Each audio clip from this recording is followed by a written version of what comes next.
Yeah, I'm just wondering what's going on here. We're gonna set up camp. For what? Camping. Are you indigenous yourself? No. What brings you here? I like go camping. Are you indigenous yourself? So I want to point out a few things that I've seen on the way up and down the mountain here. The first one is right behind me. You can see this is the remnants of the blockades that the radical environmentalists were using to keep Coastal GasLink workers out of the area. These ones in particular look like they were widowmakers, which means that they were sort of gouged out trees that were prepped to fall at the slightest breeze onto an unsuspecting RCMP officer, Coastal GasLink worker, or even a reporter like me. Of course, these are the very sacred trees that they want to protect, that they were using as roadblocks and as weapons.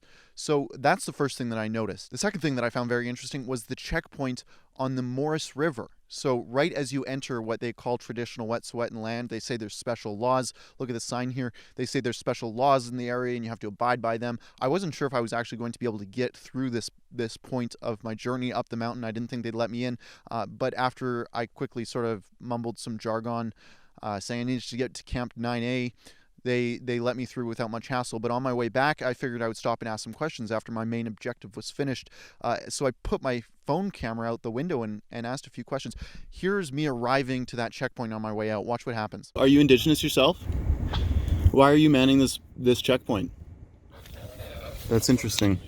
Now, how about that? The person with a little clipboard tasked with checking who comes in and out of this very traditional territory, whiter than me, in fact. Dressed up just like a city slicker would be while we're out here in the middle of northern British Columbia with her chic sunglasses and her fashionable sweaters and accessories. Someone who really doesn't belong in this area at all, but is here because they're a radical environmental protester masquerading around like some sort of Aboriginal rights activist. That's not the case at all. Now that brings me to my third point. As I was driving down just before kilometer 38, which is where I'm at right now, there was the major blockade area that had the school buses and the forts that were built by these radical environmental protesters.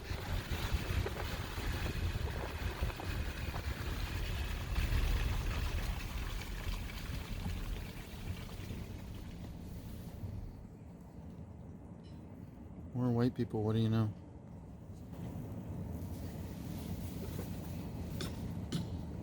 Hi, can I help you?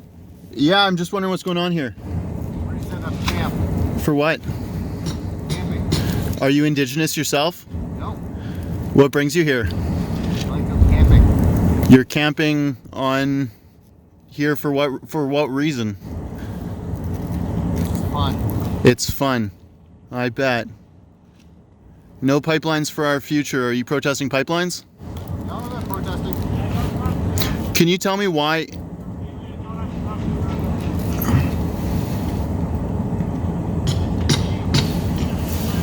And I want to point out the contrast between what they're doing and what Coastal GasLink is doing. I went up the mountain all the way up to the right-of-way and I saw absolutely no desecration of the environment. They did their best, even with all of their equipment and all of their workforce there and the porta potties that they had that they were cleaning and making sure that nothing was left on the mountain. They even said that they would be fired if they left a gum wrapper on the ground. It was absolutely pristine the way that they were handling the environment and leaving the environment. But when it comes to these radical environmental protesters, you have discarded trash cars and school buses that are all leaking oil, I guarantee it, into the ground. They have absolutely no control over what they're doing and what they're leaving here in the environment because at the end of the day, they're not really environmentalists at all. They're just radicals who want to stop this pipeline no matter the cost because they're being funded by out-of-country radicals like the Tides Foundation, the Pembina Institute, and Forest Ethics. Now I'm going to try and get back to Houston before the sun sets, and before I run out of gas, I should have filled up before I got here. If you want to help us out with the work that we're doing here, this rental car that's right behind me, the gas that it takes to fill it up, and the hotel rooms and the flights to get here, to share the other side of the story with you, the side of the story that the mainstream media doesn't want you to hear, and the radical environmental protesters that I just passed don't want you to hear, well, if you could go to endtheblockades.com, it would go a long ways to doing that. Thanks so much for watching for Rebel News, just west of Houston, British Columbia. I'm Keean Bexte. Thanks for watching our coverage here. Be sure to like and subscribe to us here on YouTube, but I need one more thing. I need you to ring the bell right next to the subscribe button. If you do that, you'll stay up to date with all of our coverage. Just subscribing is not enough on YouTube anymore. You got to ring that bell.